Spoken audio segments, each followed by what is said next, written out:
Greetings students, this is Albert Inchinali and welcome to another episode of CSEC Social Studies. Today we continue our conversation on the individual and society, and we will particularly focus on leaders and leadership styles. Who is a leader?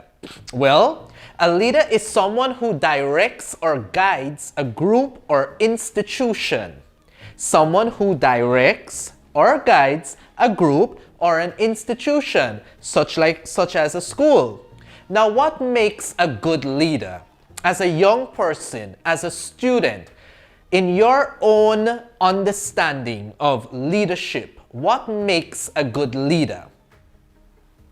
All right, let's hear from these young people in this video clip, and let's see if our idea of what makes a good leader aligns with theirs.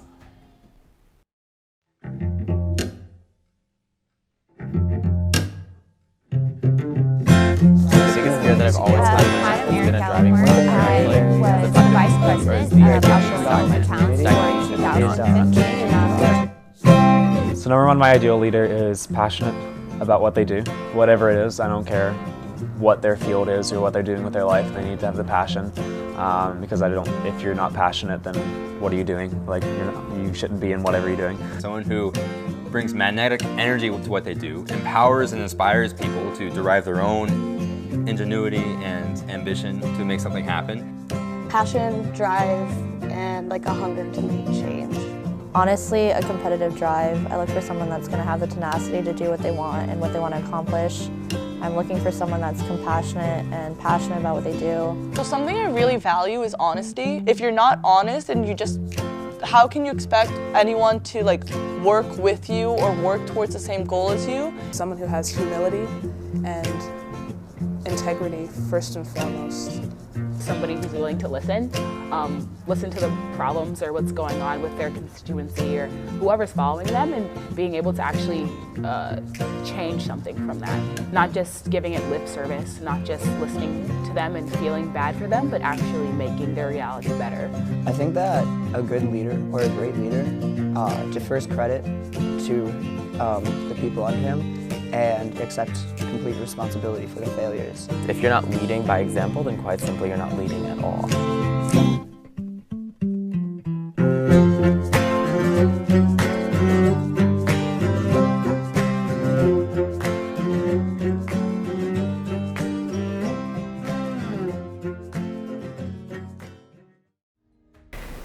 Did you hear adjectives like passionate, humble, being a good example, being honest? Yes, these are all qualities of a good leader.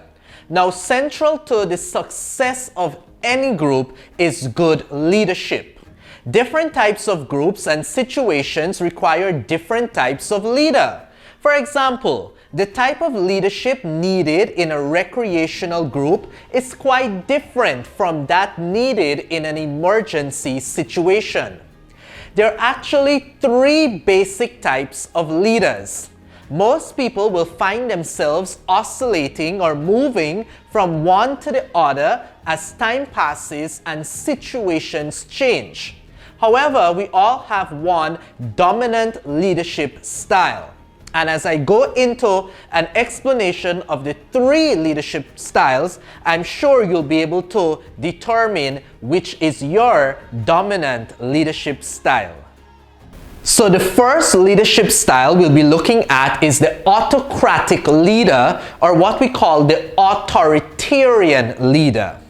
This leader is not necessarily interested in the views of other group members and sees decision making as their responsibility alone. This leader may be very successful and is especially useful in emergency or life-threatening situations where there is no time for discussion. Autocratic leaders are also useful when group members are required to follow exact or precise instructions. In other words, this person is the boss, and everybody knows this person is the boss because this person always makes the decisions alone. doesn't need or doesn't want to consult anyone else. Sometimes as an employee or someone who is being led by such a leader, you might be a little bit intimidated by this kind of leader. Nevertheless, an autocratic leader is necessary for certain situations. Think about a surgeon in an emergency room with a patient who is dying. Such a surgeon may have his team with him, his medical team, but he's the one who's going to dictate and say, you do this, you do that. That situation requires an autocratic leader. Or also think about being on the battlefield. Think about someone who has to give you precise or exact instructions. Where do you go? Where do you stand? Who do you shoot? What position are you taking? Now that situation, because it's so high intensity, because there's so much pressure applied there, an autocratic leader is the one who you might need in these kinds of situations. Now, can you think of some advantages of having an autocratic leader? Well, for one, there's always quick decision making. Yes, it's not going to take days, it's not going to take months, it's not going to take years for decisions to be made because the leader doesn't have to consult with anyone. So decisions are taken quite easily. Also, another advantage of the autocratic leader is that that leader relieves pressures from others in high-stakes situations.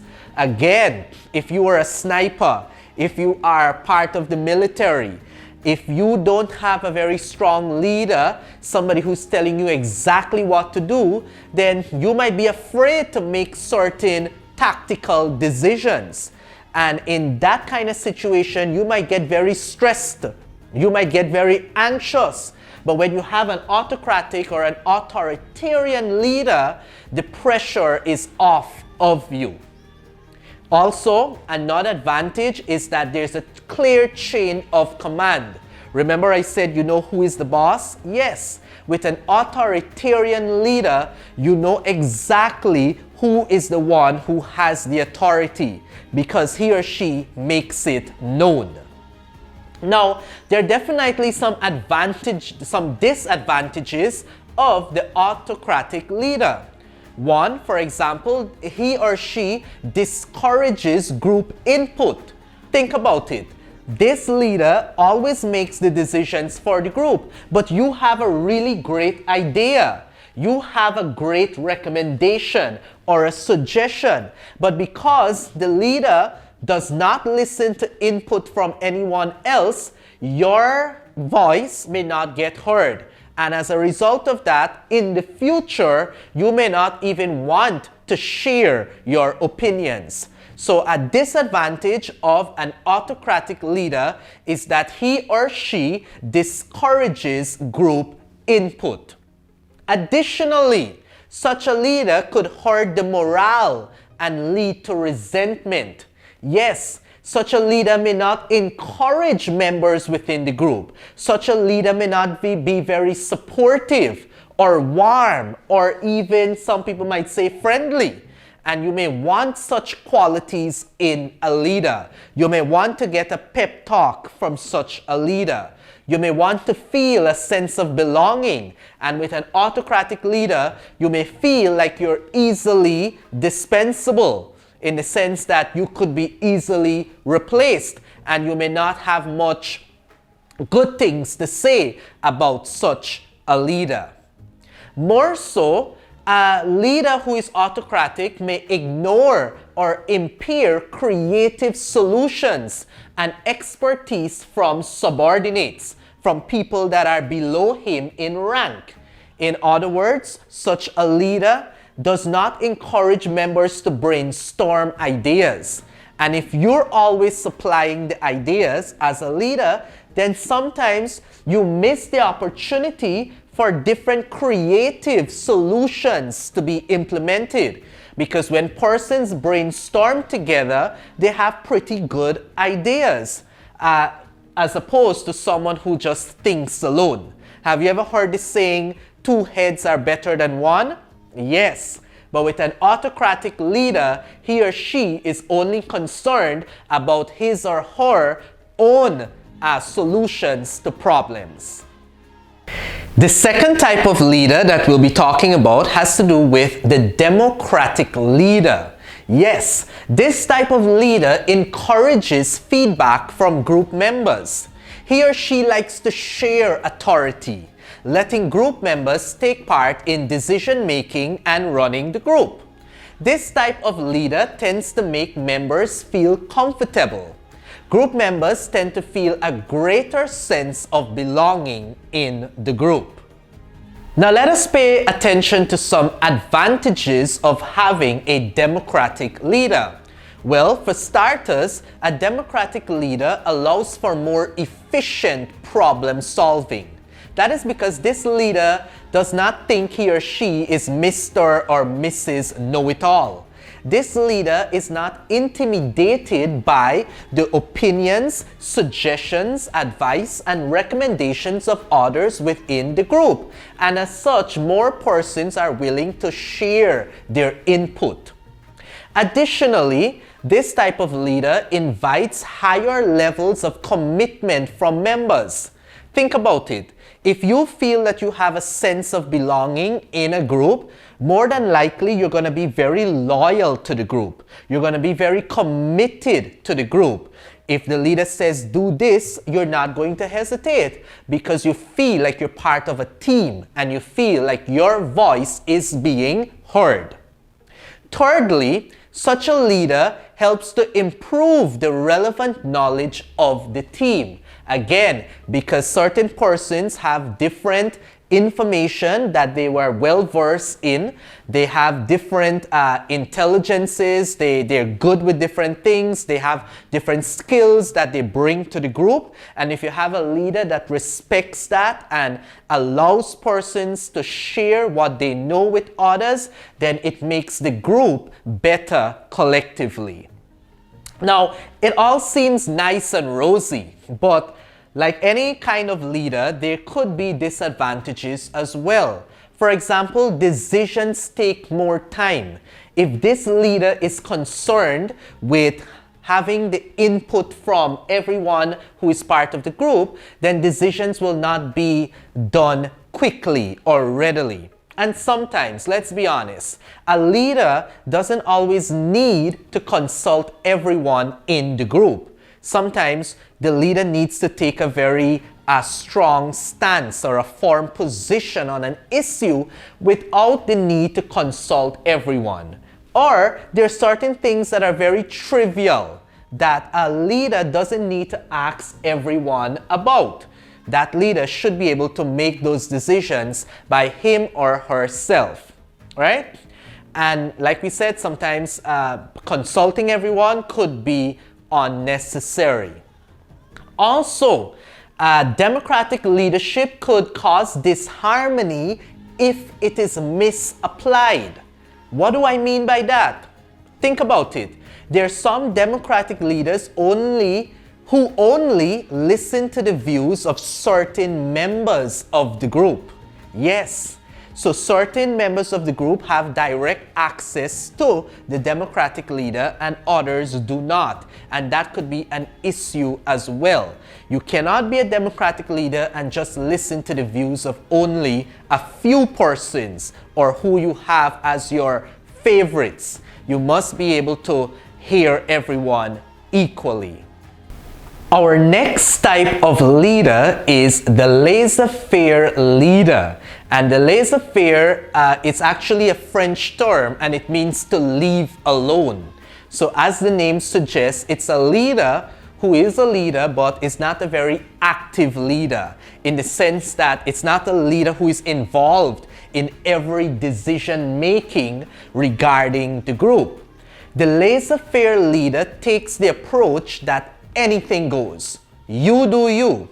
If this is what you think is best for the company, for the group, go ahead. I'm giving you the permission to do what you want to do. So members not only participate in decision making, but sometimes may virtually take over decision making in the group. Group members run the show, and the laissez-faire leader may take a back seat and look at everything that is going on. It is very important for us to understand, though, that laissez-faire leaders, they delegate authority to capable experts.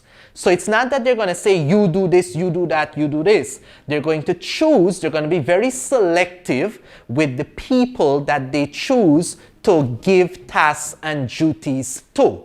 So experts, persons who are skilled, persons who are knowledgeable, they will delegate tasks to. And they will also offer constructive criticism. They'll let you know when you've erred. They'll let you know when you have done something that probably is not in the best interest of the company.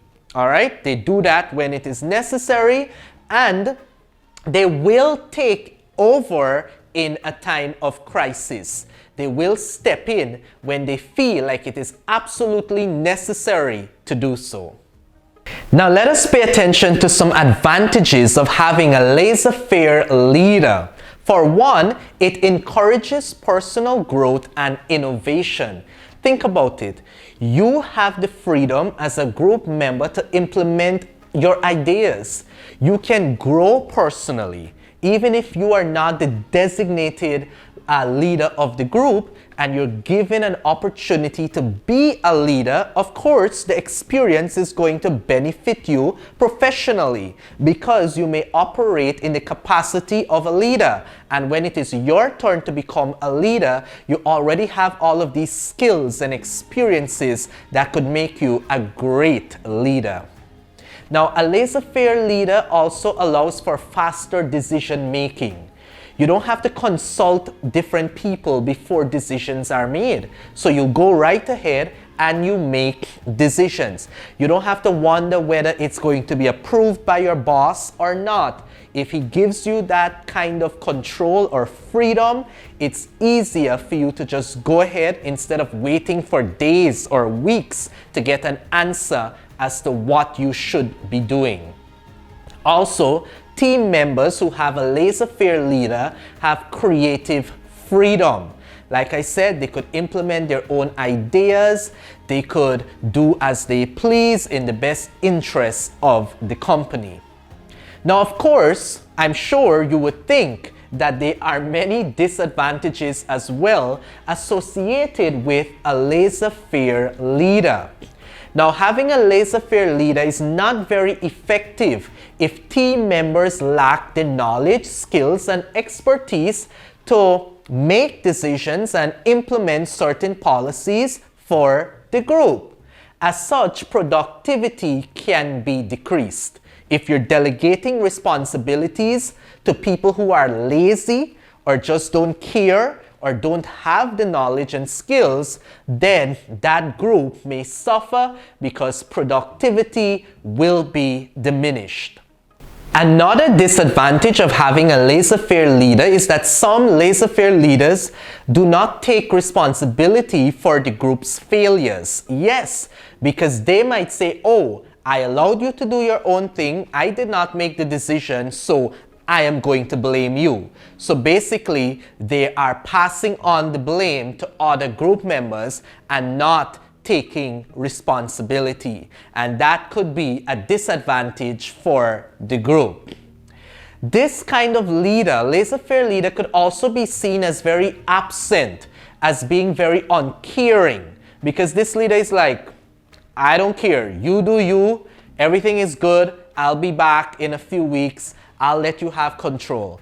And that could be interpreted to mean that the leader is very detached from what happens in the group.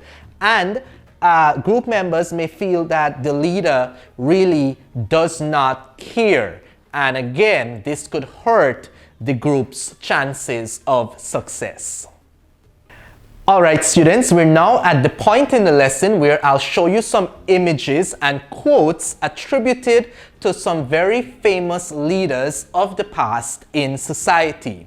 And based on some of their quotations, I want you to decide what leadership style is reflected based on these quotes. Now the first one We have here no other than Steve Jobs, and he once said, if you want to make everyone happy, don't be a leader, sell ice cream. If you want to make everyone happy, don't be a leader, sell ice cream. What type of leadership style do you think is being reflected here? Yes, I think it has to do with being autocratic or an authoritarian leader. Such a leader is not necessarily concerned about who's happy or who's not. He's only concerned about getting the job done. All right, the second quotation is from a past US President, Ronald Reagan. And this is what he said: surround yourself with the best people you can find. Delegate authority and don't interfere as long as the policy you've decided upon is being carried out. What type of leadership style do you think is best reflected here in that quotation? Surround yourself with the best people. Delegate authority. Give persons different tasks to do. Find the best people to delegate authority to. Don't interfere. Yes, sounds like a laissez-faire leader. Or based on what is said, this kind of quote could be attributed to a laissez-faire leader. Another US President, Jimmy Carter, who is still alive actually, and we may associate him with the Carter Center. Now, Jimmy Carter said, a strong nation, like a strong person, can afford to be gentle, firm, thoughtful, and restrained. It can afford to extend a helping hand to others. It's a weak nation, like a weak person, that must behave with bluster and boasting and rashness and other signs of insecurity. Now, based on such a quotation, what kind of leader do you think Jimmy Carter was? A strong leader, like a strong person, can afford to be gentle, firm, thoughtful, and restrained. Can afford to extend a helping hand to others. Sounds like a democratic leader, right? Yes, you are correct. A democratic leader is very much involved and very much caring and very much considerate and interested in employees and persons as individuals and not just members of a team. Now, I want to get in on the fun as well. So look at some of my Bitmojis. Look at the quotations given by my Bitmojis, the statements that are made, and let me know what type of leader do you think I am in these situations. Colleagues, we are required to choose one of our members to attend a training course. This member will return with a lot of knowledge to assist our firm to become more efficient. What type of leader am I in this situation? Did you say democratic? Yes, you are correct. Look at the kinds of words that are being said. Look at the pronouns. We are required to choose. It therefore means that this leader, me, in this situation, is not making that decision solely, but involving others as well. All right, let's see what type of leader am I in this other situation. Colleagues, I have called this meeting to inform you that I have chosen Roy to attend a training program. I consider him the best person for such a course. What type of leadership style do you think is being reflected here? I have called this meeting to inform you that I have chosen Roy. I think he's the best person for such a course. Yes, sounds like an authoritarian or autocratic leader, doesn't it? Yes.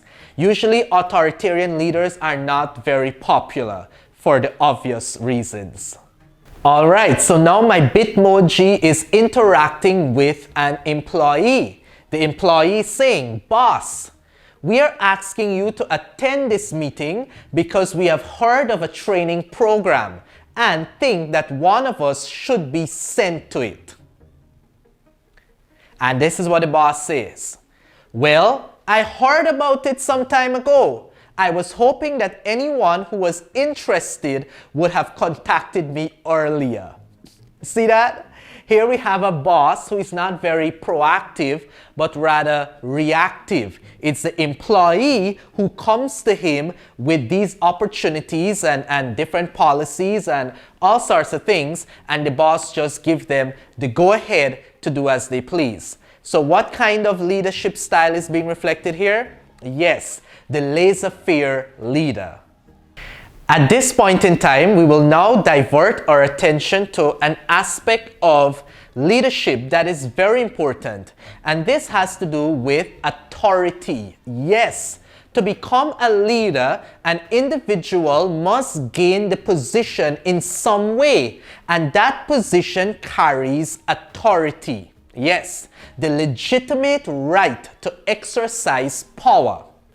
Authority has to do with, I'll repeat, the legitimate right to exercise power, meaning you have the right to be a leader.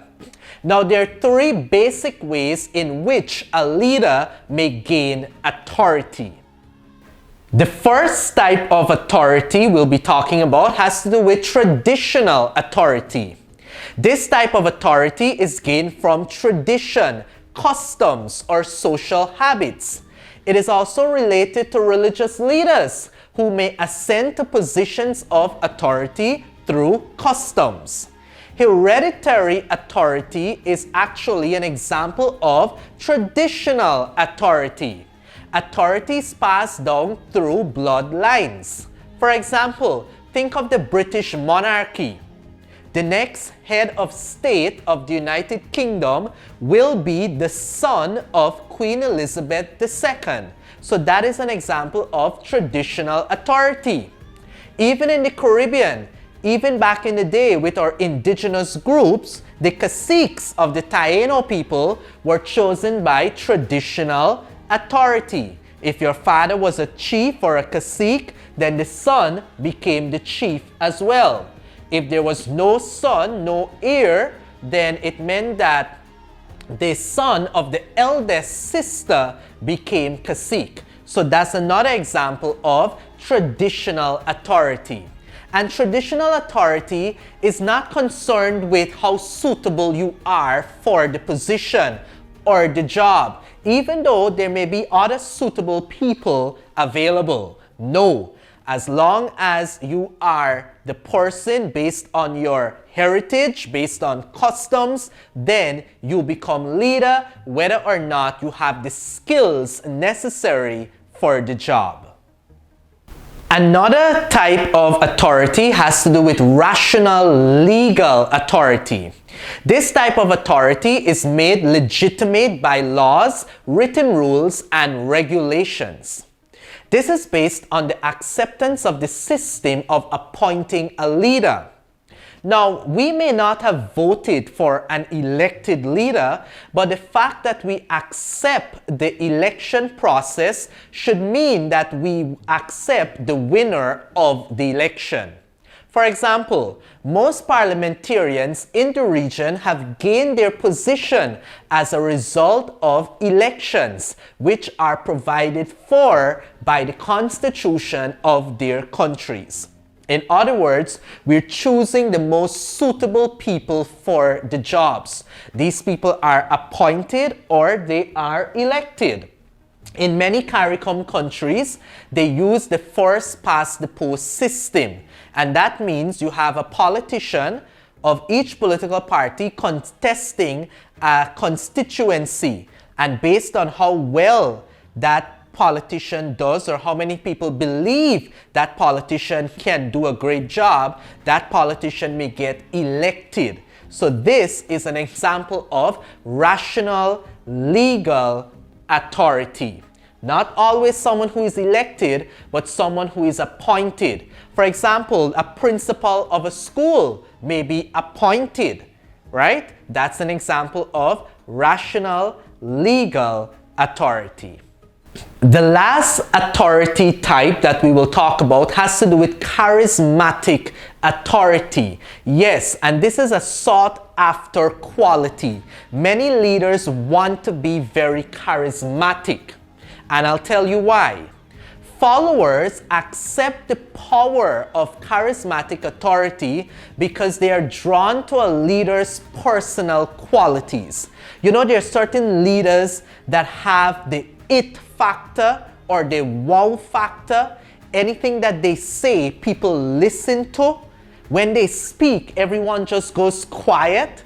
Yes, that is an example of a charismatic leader. A leader who is very persuasive, very influential. The appeal of a charismatic leader can be quite extraordinary and can inspire followers to make unusual sacrifices or to persevere in the midst of great hardship and persecution. Charismatic leaders usually emerge in times of crisis and offer innovative or radical solutions. I think of people like Martin Luther King Jr., who was a civil rights activist. He said he had a dream and persons listened. He's an example of a very charismatic leader. However, there are some charismatic leaders that make unusual requests of their followers. Some of them start cults and they have negative consequences on a group of people. They may offer a vision even of a new world order. Think about Hitler's rise to power in the post-war economic depression of Germany.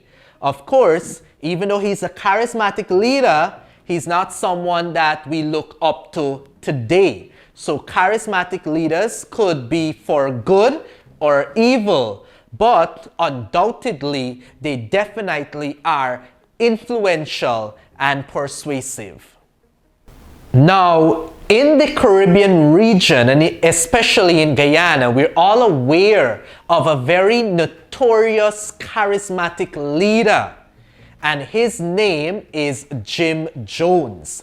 Have you heard of Jonestown? I'm sure that you have. Historically, Jim Jones is the most notorious charismatic leader in the Caribbean. He was the leader of the People's Temple Agricultural Project in a community known as Jonestown, Guyana, named after him. An American preacher, Jones relocated his group from the USA in the early 1970s. In 1978, he told his followers that they needed to kill themselves as an act of revolutionary suicide. He was really building up a communist community, a very self-sufficient community. And he believed and he told his followers that they needed to kill themselves. They needed to die nobly, as he would have said. So on 18th of November, Jones and over 900 of his followers, including children, committed mass suicide by consuming Kool-Aid laced with the poison cyanide. And they all died on the spot. A very tragic incident in our country's history. And as we think about it, we think of the influence of charismatic leaders. Of course, there were certain persons within that group who were against the directives of Jim Jones. But at that point in time, when they were already in Guyana, it was too late. It was too late, and they all died. Over 900 people died. And Jim Jones, Jonestown, the massacre, was considered to be the largest loss of civilian lives, American civilian lives, even though it's not on American soil, prior to 9/11. So pretty horrific and quite sad. So students, as we're winding down our lesson for today, I want to leave some tips with you. I know charisma is often a sought after quality. We all want to be charismatic. Well, how do we become charismatic? First of all, know yourself. Know yourself. One reason why we are drawn to leaders is that they radiate confidence. You gotta be very confident in what you're saying. That confidence emerges from a sense of self. Know who you are as a person. They know they are up to the job and they hunger for it. They want to do the job. Better yet, and this is where charisma comes in, they make you feel that they can do it. Yes, they make you feel that they can do it. You believe in them. And even better, you can help them do it. You can help them do it.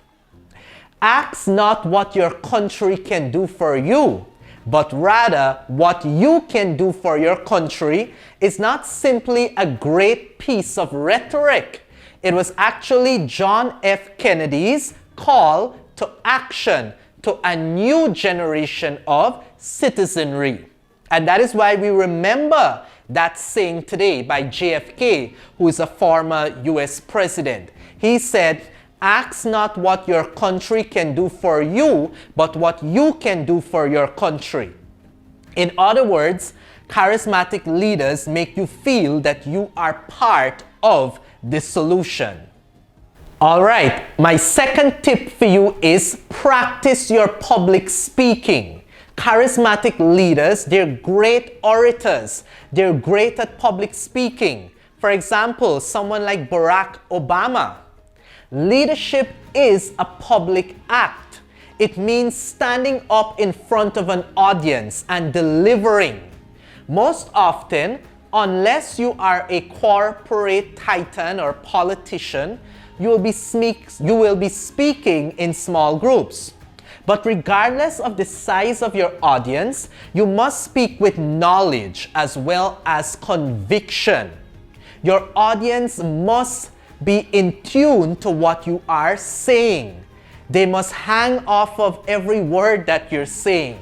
They must be captivated by the words that you utter. So definitely go in front of your mirrors and practice public speaking. And lastly, students, you have to remain humble. Yes, even though you're charismatic, even though you're the life of the party, even though you're the hottest thing since sliced bread, you still have to remain humble. Now, this may sound like the antithesis of charisma, but it is not. Leaders who soar on stage but are grounded when speaking or listening one-on-one are those that inspire loyalty. You must be accessible. Your followers must feel that you are caring and you listen to them. So often in the tales of great men, and more especially great women, we hear their followers say, "She made me feel as if I were the most important person in the room." Now that is being charismatic. That's charisma in reverse. Make the other person feel special. That may be the ultimate gift of charisma, the one-to-one connection with individuals. As I close, students, let me remind you, ultimately, leaders are judged on results. They're not judged on how charismatic they were. They are judged on results. If the results are judged good, people will be pleased.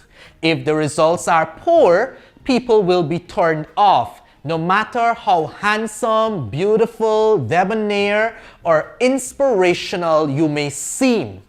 Charisma is desirable, but lack of it does not doom a leader to failure.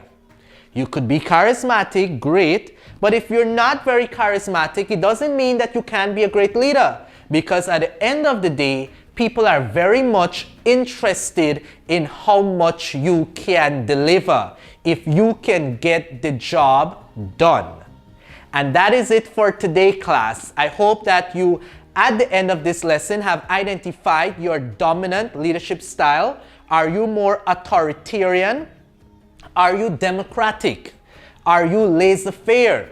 Well, you may have a very dominant leadership style, but remember, it doesn't mean that you cannot oscillate between or amongst the different styles. You don't always have to be autocratic.